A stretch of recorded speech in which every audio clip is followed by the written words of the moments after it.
اور جب اس کتاب کو سنتے ہیں جو اس پیغمبر محمد صلی اللہ علیہ وآلہ وسلم پر نازل ہوئی تو تم دیکھتے ہو کہ ان کی آنکھوں سے آنسو جاری ہو جاتی ہیں، اس لیے کہ انہوں نے حق بات پہچان لی، اور یہ اللہ کی جناب میں عرض کرتے ہیں کہ اے پروردگار، ہم ایمان لے آئے سو تو ہم کو ماننے والوں میں لکھ لے، اور ہمیں کیا ہوا ہے کہ اللہ پر اور حق بات پر جو ہمارے پاس آئی ہے ایمان نہ لائیں،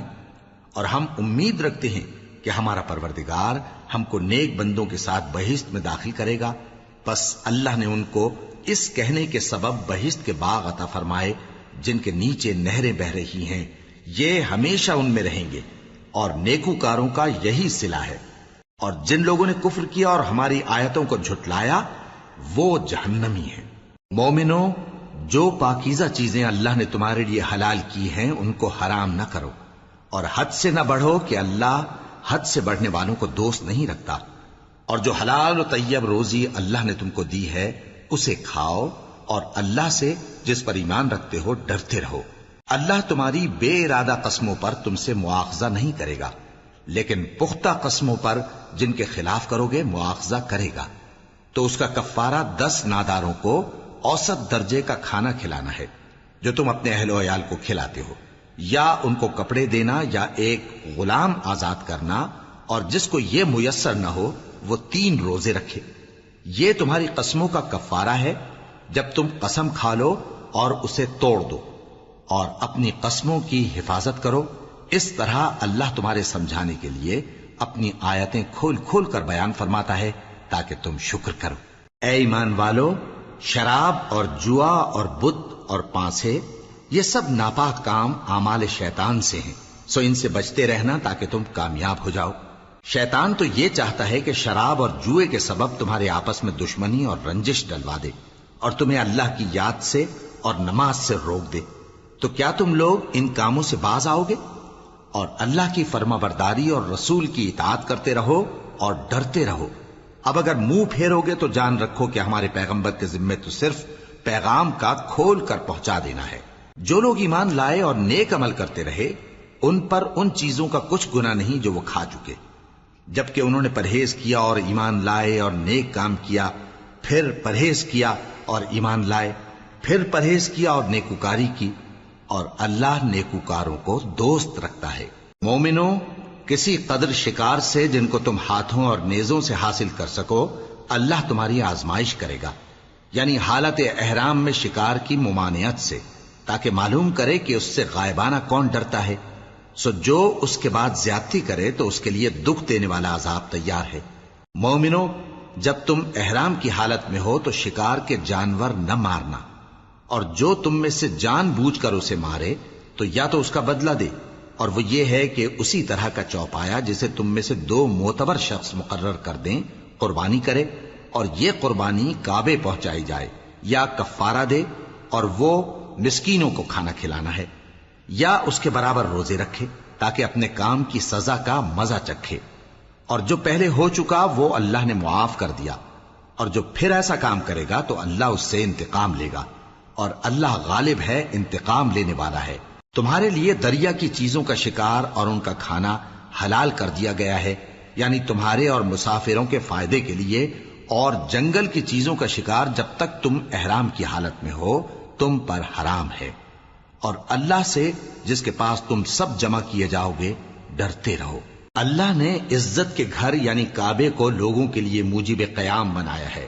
اور عزت کے مہینے کو اور قربانی کے جانور کو اور ان جانوروں کو جن کے گلے میں پٹے بندھے ہوں، یہ اس لیے کہ تم جان لو کہ جو کچھ آسمانوں میں اور جو کچھ زمین میں ہے اللہ سب کو جانتا ہے، اور یہ کہ اللہ کو ہر چیز کا علم ہے۔ جان رکھو کہ اللہ سخت عذاب دینے والا ہے، اور یہ کہ اللہ بخشنے والا ہے، مہربان بھی ہے۔ پیغمبر کے ذمے تو صرف پیغام پہنچا دینا ہے، اور جو کچھ تم ظاہر کرتے ہو اور جو کچھ مخفی کرتے ہو اللہ کو سب معلوم ہے۔ کہہ دو کہ ناپاک چیزیں اور پاک چیزیں برابر نہیں ہوتی، گو ناپاک چیزوں کی کثرت تمہیں اچھی ہی لگے، تو عقل والو اللہ سے ڈرتے رہو تاکہ کامیاب ہو جاؤ۔ مومنوں، ایسی چیزوں کے بارے میں مت سوال کرو کہ اگر ان کی حقیقتیں تم پر ظاہر کر دی جائیں تو تمہیں بری لگیں، اور اگر قرآن کے نازل ہونے کے ایام میں ایسی باتیں پوچھو گے تو تم پر ظاہر بھی کر دی جائیں گی۔ اب تو اللہ نے ایسی باتوں کے پوچھنے سے درگزر فرمایا ہے، اور اللہ بخشنے والا ہے، بردبار ہے۔ اس طرح کی باتیں تم سے پہلے لوگوں نے بھی پوچھی تھیں، مگر جب بتائی گئیں تو پھر وہ ان سے منکر ہو گئے۔ اللہ نے نہ تو کوئی بحیرہ مقرر کیا ہے، اور نہ کوئی سائبہ، اور نہ کوئی وسیلہ، اور نہ کوئی حامی، لیکن کافر اللہ پر جھوٹ باندھتے ہیں، اور یہ اکثر عقل سے کام نہیں لیتے۔ اور جب ان لوگوں سے کہا جاتا ہے کہ جو کتاب اللہ نے نازل فرمائی ہے اس کی طرف اور پیغمبر کی طرف رجوع کرو، تو کہتے ہیں کہ جس طریق پر ہم نے اپنے باپ دادا کو پایا ہے وہی ہمیں کافی ہے۔ بھلا اگر ان کے باپ دادا نہ تو کچھ جانتے ہوں اور نہ سیدھے رستے پر ہوں تب بھی؟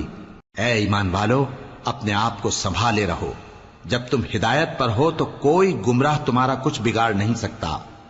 تم سب کو اللہ کی طرف لوٹ کر جانا ہے، اس وقت وہ تم کو تمہارے سب کاموں سے جو دنیا میں کیے تھے آگاہ کرے گا اور ان کا بدلہ دے گا۔ مومنو، جب تم میں سے کسی کی موت آ موجود ہو تو شہادت کا نصاب یہ ہے کہ وصیت کے وقت تم مسلمانوں میں سے 2 مرد عادل یعنی صاحب اعتبار گواہ ہوں، یا اگر مسلمان نہ ملیں اور تم سفر کر رہے ہو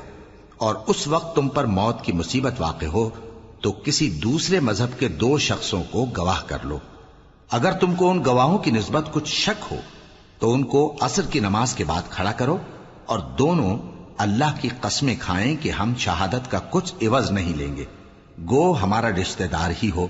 اور نہ ہم اللہ کی شہادت کو چھپائیں گے۔ اگر ایسا کریں گے تو گناہ گار ہوں گے۔ پھر اگر معلوم ہو جائے کہ ان دونوں نے جھوٹ بول کر گناہ حاصل کیا تو جن لوگوں کا انہوں نے حق مارنا چاہا تھا ان میں سے ان کی جگہ اور 2 آدمی کھڑے ہوں جو میت سے قرابت قریبہ رکھتے ہوں، پھر وہ اللہ کی قسمیں کھائیں کہ ہماری شہادت ان کی شہادت سے زیادہ سچی ہے اور ہم نے کوئی زیادتی نہیں کی۔ ایسا کیا ہو تو ہم بے انصاف ہیں۔ اس طریق سے بہت قریب ہے کہ یہ لوگ صحیح صحیح شہادت دیں، یا اس بات سے خوف کریں کہ ہماری قسمیں بھی ان کی قسموں کے بعد رد کر دی جائیں گی۔ اور اللہ سے ڈرو اور اس کے احکام کو توجہ سے سنو، اور اللہ نافرمان لوگوں کو ہدایت نہیں دیتا۔ وہ دن یاد رکھنے کے لائق ہے جس دن اللہ پیغمبروں کو جمع کرے گا، پھر ان سے پوچھے گا کہ تمہیں کیا جواب ملا تھا۔ وہ عرض کریں گے کہ ہمیں کچھ معلوم نہیں، تو ہی غیب کی باتوں سے واقف ہے۔ جب اللہ عیسیٰ سے فرمائے گا کہ اے عیسیٰ ابن مریم، میرے ان احسانوں کو یاد کرو جو میں نے تم پر اور تمہاری والدہ پر کیے، جب میں نے روح القدس یعنی جبرائیل سے تمہاری مدد کی، تم گود میں اور جوان ہو کر بھی ایک ہی نسق پر لوگوں سے گفتگو کرتے تھے، اور جب میں نے تم کو کتاب اور دانائی اور تورات اور انجیل سکھائی، اور جب تم میرے حکم سے مٹی کے پرندے کی شکل بناتے پھر اس میں پھونک مار دیتے تھے تو وہ میرے حکم سے سچ مچ کا پرندہ بن جاتا تھا، اور پیدائشی اندھے کو اور برس کی بیماری والے کو میرے حکم سے اچھا کر دیتے تھے، اور مردوں کو زندہ کر کے قبر سے نکال کھڑا کرتے تھے۔ اور جب میں نے بنی اسرائیل کے ہاتھوں کو تم سے روک دیا جب تم ان کے پاس کھلے ہوئے نشان لے کر آئے تو جو ان میں سے کافر تھے کہنے لگے کہ یہ تو کھلا جادو ہے۔ اور جب میں نے حواریوں کی طرف حکم بھیجا کہ مجھ پر اور میرے پیغمبر پر ایمان لاؤ، وہ کہنے لگے کہ پروردگار، ہم ایمان لائے، تو شاہد رہی ہو کہ ہم فرما بردار ہیں۔ وہ قصہ بھی یاد کرو جب حواریوں نے کہا کہ اے عیسیٰ ابن مریم، کیا آپ کا پروردگار ایسا کر سکتا ہے کہ ہم پر آسمان سے کھانے کا خوان نازل کرے؟ فرمایا، اگر ایمان رکھتے ہو تو اللہ سے ڈرو۔ وہ بولے کہ ہماری یہ خواہش ہے کہ ہم اس میں سے کھائیں اور ہمارے دل تسلی پائیں اور ہم جان لیں کہ آپ نے ہم سے سچ کہا ہے، اور ہم اس خوان کے نزول پر گواہ رہیں۔ تب عیسیٰ ابن مریم نے دعا کی کہ اے ہمارے پروردگار، ہم پر آسمان سے خوان نازل فرما کہ ہمارے لیے وہ دن عید قرار پائے، یعنی ہمارے اگلوں اور پچھلوں سب کے لیے، اور وہ تیری طرف سے نشانی ہو، اور ہمیں رزق دے، اور تو بہترین رزق دینے والا ہے۔ اللہ نے فرمایا، میں تم پر ضرور خوان نازل فرماؤں گا، مگر جو اس کے بعد تم میں سے کفر کرے گا اسے ایسا عذاب دوں گا کہ اہل عالم میں کسی کو ایسا عذاب نہ دوں گا۔ اور اس وقت کو بھی یاد رکھو جب اللہ فرمائے گا کہ اے عیسیٰ ابن مریم، کیا تم نے لوگوں سے کہا تھا کہ اللہ کے سوا مجھے اور میری والدہ کو معبود مقرر کرو؟ وہ کہیں گے کہ تو پاک ہے،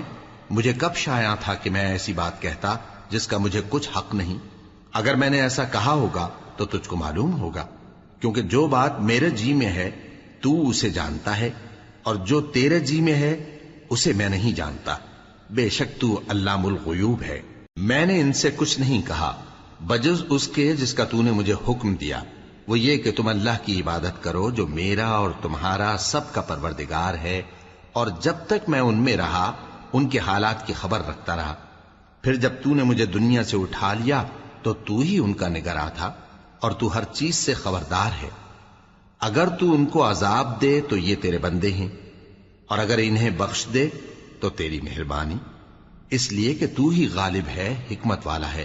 اللہ فرمائے گا کہ آج وہ دن ہے کہ سچوں کو ان کی سچائی ہی فائدہ دے گی۔ ان کے لیے باغ ہیں جن کے نیچے نہریں بہ رہی ہیں،